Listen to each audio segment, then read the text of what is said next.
An attack in Iran could happen within hours, and Israelis are being told that we need to be prepared for an emergency situation. The United States aircraft carrier is within striking distance of Iranian targets, and other assets are also in place. So the only thing left is for President Donald Trump to make a decision. In the meantime, the United States military is carrying out a massive exercise, which might be a dress rehearsal for an attack. However, Turkey has warned the United States not to push Iran into a corner, saying that the result could be devastating. And meanwhile, inside Iran, conditions are grim and bitter. There is no internet, but the scale of the slaughter in Iran is slowly being revealed, including a report that as many as 36,000 might have lost their lives in January 8th and 9th. In the face of this, the Ayatollah regime is making no apologies, just threats, including a threat to sink the American aircraft carrier.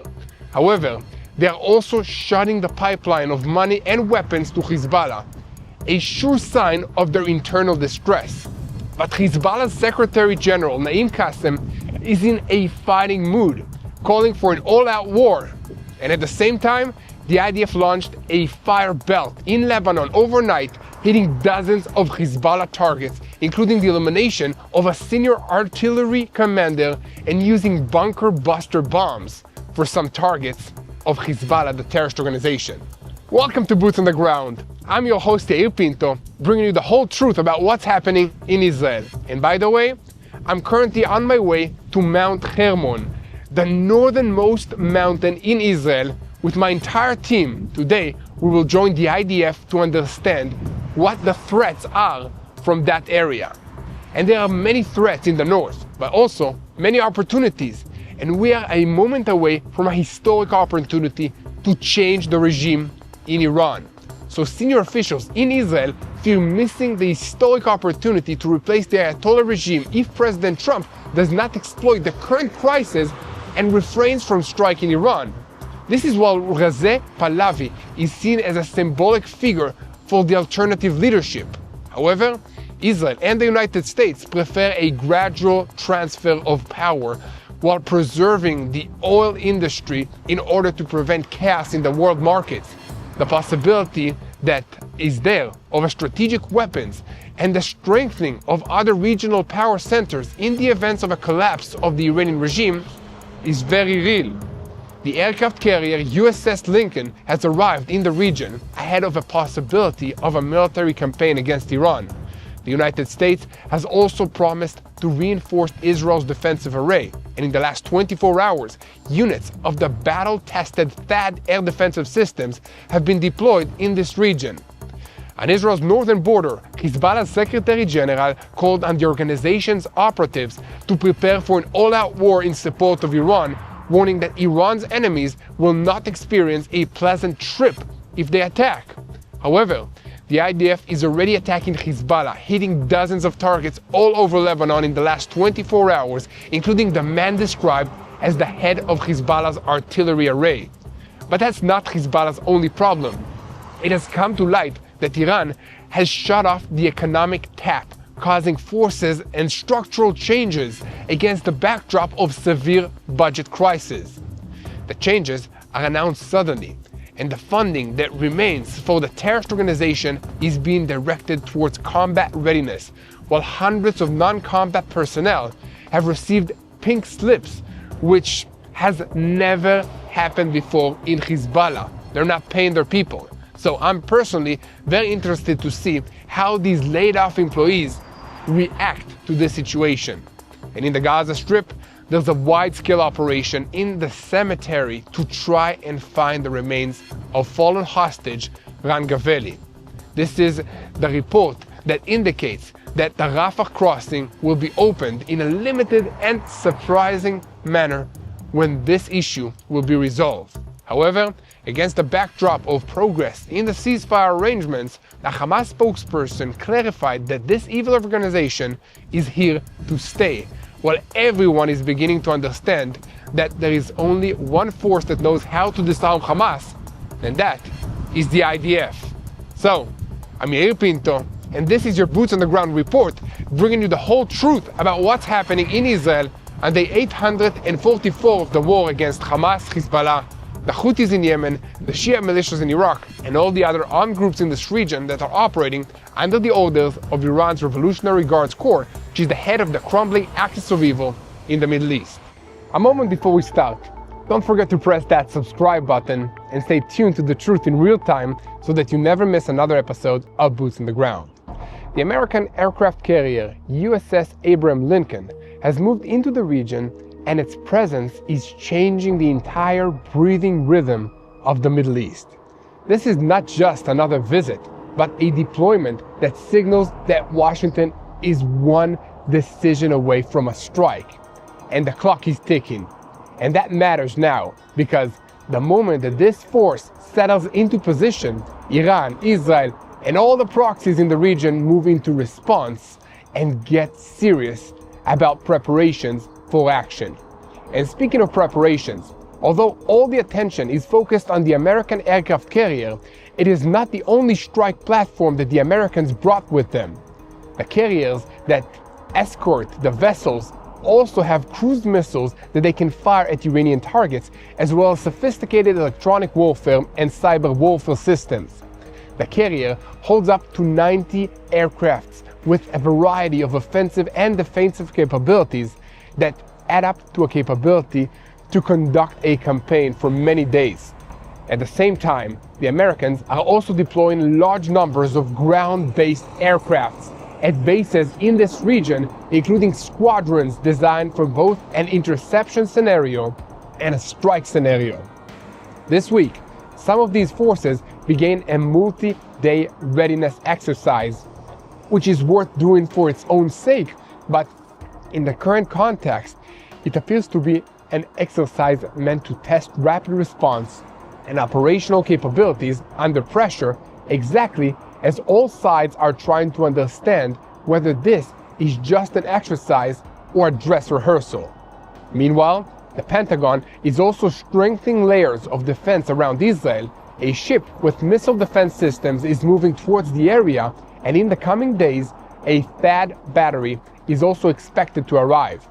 This is the system which intercepted almost half of the missiles that Iran fired at Israel during the 12-day war last June.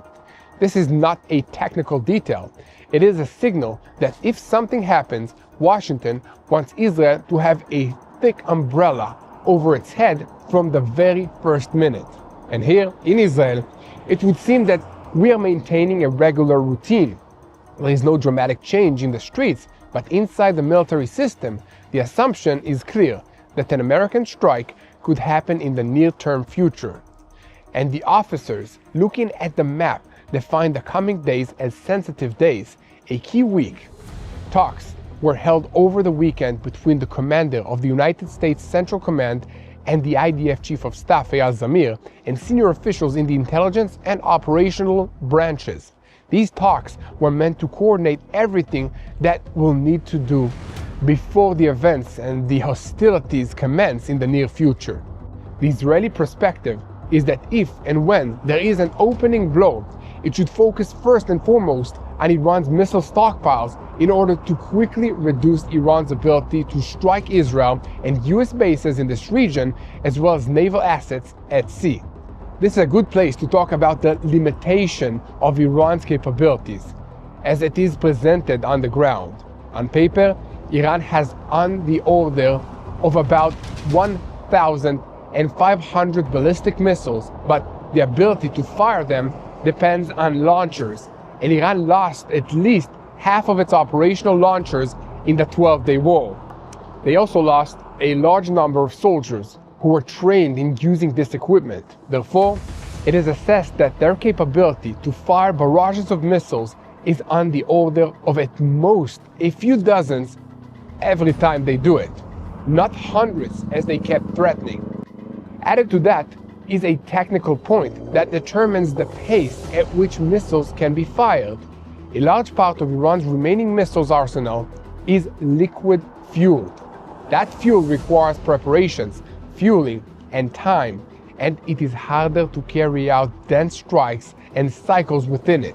Also, while the missiles are being fueled, they are highly vulnerable to attacks, and Israel proved its ability to hit launchers while they were loaded with a missile and about to be fired during the 12-day war. Those strikes occurred despite the fairly short period of time required to load and fire a solid-fueled missile, and now we're talking about up to 4 hours that it could take for a liquid-fueled missile to be prepared for a launch. So to sum up, the threat is severe, but there are also limitations that dictate Iran's ability to act on this threat.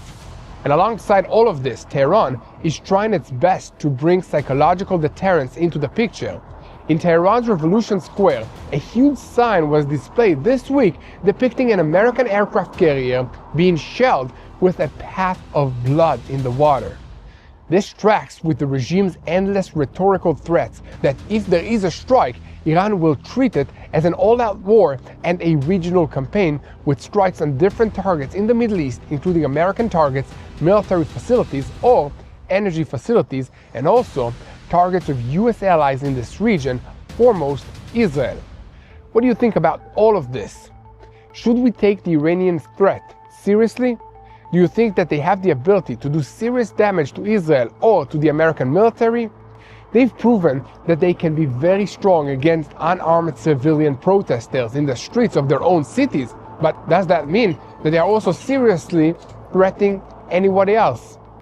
Let me know what you think in the comments. And for this part, US President Trump has signaled that he is positioning forces so he won't have to use it, but also so that he can if he decides to. He talks about an armada on the way to Iran and emphasizes that the Iranians know what we want. And at the same time, in Washington, they talk about measured steps and about the need to protect the American bases and Israel from any response, while also continuing the maximum economic pressure with the goal of weakening the regime even without a signal shot. However, Iran's regime is not completely isolated. Turkish Foreign Minister Hakan Fidan warned this week that Americans shouldn't push Iran with its back to the wall. He added that Iran is ready for negotiations, but only if America gives it a respectable path and doesn't humiliate it. Fidan also said that from his perspective, if the regime feels trapped, it will prepare for the worst-case scenario. This is not necessarily a message of sympathy for Tehran, but Turkey does not want a regional fire that will burn its hands as well, and it also does not want the Americans to dictate a new order in the Middle East without Turkey sitting at the head of the table. However, Iran's regime also has internal problems, including the possibility of renewed protests and more violent repression. The prolonged internet blackout might have helped crush the revolt, but it's also strangling the economic activity. And furthermore, harsh testimonies are accumulating about live fire against protesters, resulting in catastrophic numbers of fatalities and wounded people flooding the hospitals. It's impossible to know the actual numbers, but it's safe to say at this point that there have been tens of thousands of people unalived and perhaps hundreds of thousands that are wounded. This is while many tens of thousands have also been arrested and might never be seen again. What is clear? The mechanism is trying to survive at any price, and citizens are living with fear in the streets and an expectation that someone from outside will help. And amidst all of this, some in Israel's strategic community feel missing a historic opportunity, because if President Trump does not exploit the current crisis to strike Iran, the Ayatollah regime may recover, may rebuild its capabilities, and return to a path of force building, both in missiles and in the nuclear project. Therefore, the big day after question arises: who can lead change? Reza Pahlavi, the son of the Shah, who was overthrown in 1979, is perceived as the symbolic figure who can unite support and be an international address without necessarily ruling in practice. However, Israeli and American officials talk about a preference for a gradual controlled transition with preservation of the oil industry to prevent a total collapse that would generate chaos in world markets, the possible disappearance of strategic weapons, and the strengthening of regional power centers. And that is exactly the line that drives this entire campaign. Not only will there be a strike, but what will it produce? Will it end in deterrence or open a door to regime change? Will it weaken the head or only reignite all the proxies? So to sum up, the United States is positioning a force that is capable of striking and at the same time building layers of defense for Israel. Iran is threatening an all-out war and trying to intimidate through psychological warfare and gunfire in the streets, while the entire region is standing on the edge of one decision.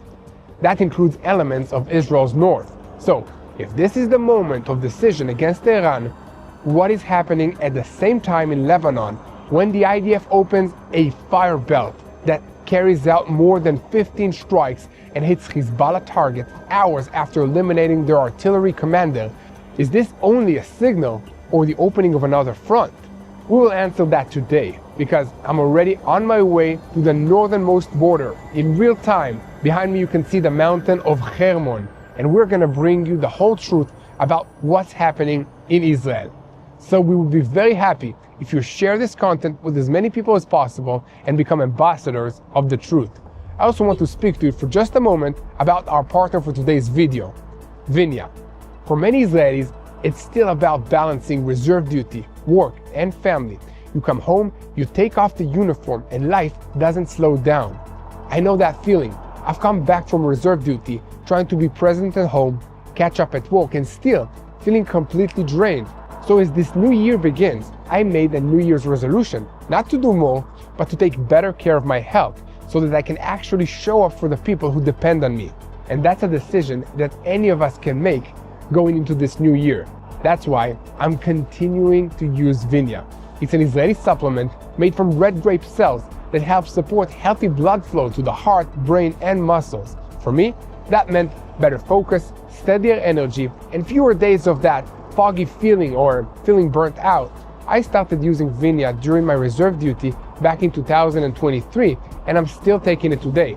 So if you're thinking about a New Year's resolution that you can actually keep, taking care of your health is a good place to start. So you can learn more at vinyatbnisrael.com or call 800-638-1944. Faith helps me stay grounded. Vinya helps me keep up. Now, we are switching our focus to the northern arena, because in the last 24 hours, the IDF conducted more than 15 strikes in different areas. The fighter jets came down again and again on the same sectors, and in some of the reports, it was also claimed that bunker-busting bombs were used. This is not just another round, but an operation aimed at denying Hezbollah the ability to respond quickly, especially against the backdrop of regional escalation around Iran. In other words, if the war is coming, Israel is getting a head start, and Hezbollah can't do anything about it. At the center of the last day stands the targeted elimination of Mahmoud el-Hasni, who was defined as Hezbollah's artillery officer in the village. And during the war, he advanced firing plans against Israel and against the IDF forces, and in the recent period, he was involved in attempts to rebuild the organization's artillery capabilities in southern Lebanon. This is an unusual detail included in the report, and that detail was that alongside his activity in the organization, he worked as a teacher at the Lebanese school in the same village. This elimination is therefore a double message, both a blow to the operational command chain and also dismantling the cover of militants blending into the civilian population. You can't pretend to be an innocent school teacher during the day while engaging in terrorist activities by night. The operational idea is clear, not only to catch a terrorist, but to degrade Hezbollah's ability to operate by taking down infrastructure, warehouses, production sites, and routes of operation, so that when Hezbollah wants to activate fire, it will discover that its war machine is weak, slow, and vulnerable. But it doesn't look like Hezbollah is paying much attention to this. Instead, it is trying to scare Israelis with absurd rhetorical threats, very much like what their Iranian masters are doing. Hezbollah's Secretary General came out with a tough line this week, calling for an all-out war in response to American preparations for a strike on Iran.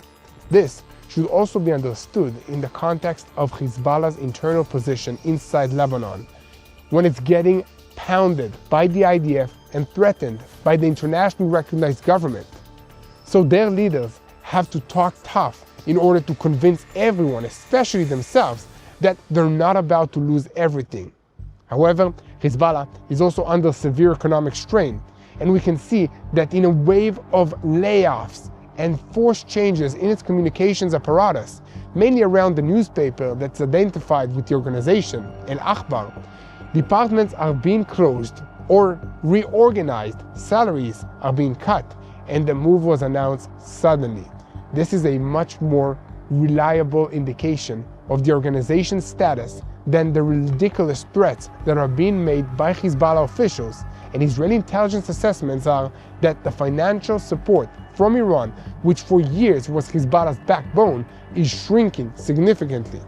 What remains is being routed to maintaining a minimum fighting capability. This is at the expense of the social and the media services that kept the organization strong alongst Lebanon. Added to that is political erosion, as even within the Lebanese system itself, public criticism is being heard against Hezbollah's propaganda tools, and that damages the organization's ability to present unity. But perhaps the most painful blow for Hezbollah is in its inability to finance the rehabilitation of villages in southern Lebanon that were destroyed in the war with Israel in late 2024. These villages have long supported Hezbollah because it was seen as an agency that could provide for their needs, but if it can't do that any longer, their support might evaporate.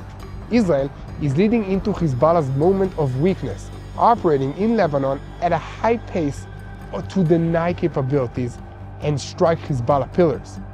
What do you think about all of this? Are we about to see Hezbollah make its long overdue entry into the stained of history, or will they go out in a blaze of glory and inspire further generations of terrorists who want to try once again to threaten Israel? Let me know what you think about this in the comments section. Now, we're moving on to the latest developments in the Gaza Strip, because if the threats to Israel from Hezbollah are receding, we need to take a fresh look at the lingering threats from Hamas and from the Palestinian Islamic Jihad. Here at TBN Israel, we will continue to report on every development, so keep spreading the truth and make sure to subscribe to TBN Israel on YouTube so that you never miss another episode of Boots on the Ground. In the northern Gaza Strip, along the yellow line, IDF forces are now searching inside the cemetery in Sajaiya with hundreds of graves around to bring home the last kidnapped fallen soldier, Ran Gaveli. However, within all of this, the political axis also enters creating a breathing space for Hamas. Israel has agreed to a limited and supervised opening of the Rafah border crossing for people only at this point and under a fully Israeli oversight mechanism. The conditions for taking this step, which were set at the beginning of the ceasefire process, were the return of all the living hostages and 100% effort by Hamas to locate and return all fallen hostages. Therefore, opening a crossing becomes here a tool of pressure, but also a test point, because every movement at the gates changes Hamas's ability to organize, arm itself, and rebuild civilian control. And here another layer enters. According to an American report, Israel supports local armed groups in the Gaza Strip that are fighting Hamas. This includes dozens of armed men who live east of the Yellow Line in an area controlled by the IDF, but who also operate beyond it. It was claimed that intelligence is shared with them, and that some of their members were even evacuated by helicopter to hospitals inside Israel after they were wounded. The operational logic here is simple. When the ceasefire limits the entry of IDF forces into certain areas, walking through local actors enables reaching places that soldiers cannot enter. But this is also a dangerous arena, because the interests of a militia are first and foremost the interest of a militia, a terrorist organization. And in a related story, Turkey is tightening ties with Hamas's leadership abroad. The head of the Turkish intelligence, met in Ankara this week with senior Hamas official Khalil al-Khaya, and they discussed the details of a second stage of the political framework, including civilian control mechanisms and a role in reconstruction policy. Israel is watching these developments carefully because a Turkish foothold in reconstruction can quickly become an umbrella that enables Hamas to rebuild political and organizational power in the Gaza Strip, while above everything hovers the bold American plan for the rebuilding of the Gaza Strip. In the vision that has been presented, the starting point is the dismantling of Hamas's heavy weapons, tunnels, military infrastructure, and weapons production facilities. Then, control of even light weapons is supposed to pass to one authority, a Palestinian technocratic government. But on the ground, Hamas shows no signs of dismantling anything. On the contrary, it speaks of a clear voice that it is not going anywhere, and it demands that the mediators force its terms. And therefore, if voluntary disarmament does not happen in practice, in the end, it comes back to the question, who disarms Hamas? And if not disarmament, then decisive defeat. So to sum up, while the ceasefire dictates limitations, the IDF is operating on the ground to return Ran Gaveli, and the entire system is moving between pressure and the crossing, and also a struggle to prevent Hamas from rebuilding. The next question is already in another arena. How does all of this affect the preparations in the north and the pressure against Hezbollah, while at the same time the regional arena around Iran continues to heat up? That's where you and I come in, because we need to pray about the situation. So let's unite in prayer for wisdom to our leaders. Let's pray for our brave soldiers that are fighting here on the Hermon mountain, in the snow, and in other arenas all across Israel. Let's unite in prayer for the peace of Jerusalem. Hello, this is Mati here in Jerusalem with TBN Israel. This is Yair Pinto from TBN Israel here in Jerusalem. TBN Israel is keeping viewers informed with Israel-focused news, culture, and what God is doing in this land. Support TBN Israel today online at tbn.org/Israel. Thank you.